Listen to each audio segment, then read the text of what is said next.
Nothing says Shonen Jump more than a guy getting his face split in half. Jujutsu Kaisen Chapter 115 spoilers look to be the Sukuna-centric entry to the series we've been gagging for. How long have we waited watching Yuji potter around pretending to be hot shit when we know Sukuna is just a couple of inches beneath the surface? Just looking for that chance to break free and obliterate Tokyo with his scorched earth tendencies and chaotic disregard for human life. And from what we can see from the spoilers, this non-stop bombastic beatdown isn't going to end anytime soon. Surely you guys don't want to just see Sukuna dunk on all of the top sorcerers as they're trying to save the world, right? Yep, me, I'm the guy. 10 more chapters of this, please. I'm just wondering if Sukuna would leave a single human, sorcerer or not, in Shibuya alive after these 10 chapters. So this week's chapter is pretty much a direct continuation on the premise laid out last week.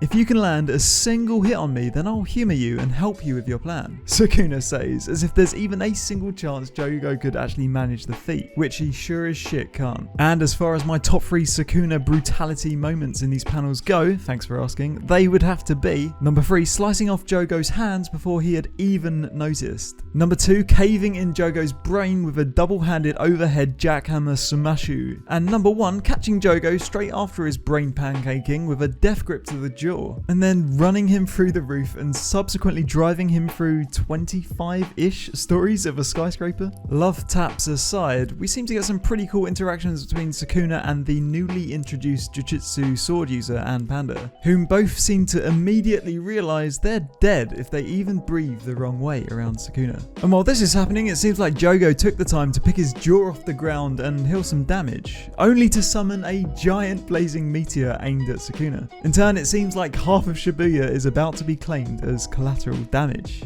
And as shook as these Jujutsu sorcerers are, my guy Sukuna is out here smiling. Unfazed, no fucks given, with such outlandish bravado that we see him dash on top of the humongous fireball and just start shooting the breeze with Jogo. Man, these guys are worlds apart and it's not even close. And the very last flex is Sukuna manipulating fire just like Jogo, which is pretty spooky considering up until now we've been thinking Sukuna's curse technique is slashing and slicing, as we've seen him cheese wire up a bunch of guys into smaller pieces both on the fly and with his domain expansion. So it would definitely be pretty interesting if the King of Curses Sukuna could actually steal or imitate lesser cursed spirits, and would be wicked sick if he could execute their moves with improvement or by adding his own deadly flourish.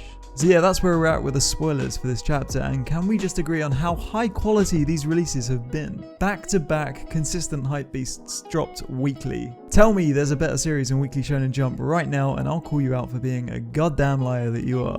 This was Anime Fried Chicken with another classic manga spoiler video. Thanks for watching. Next videos from me will be on Megalobox and then Jujutsu Kaisen 116 predictions video.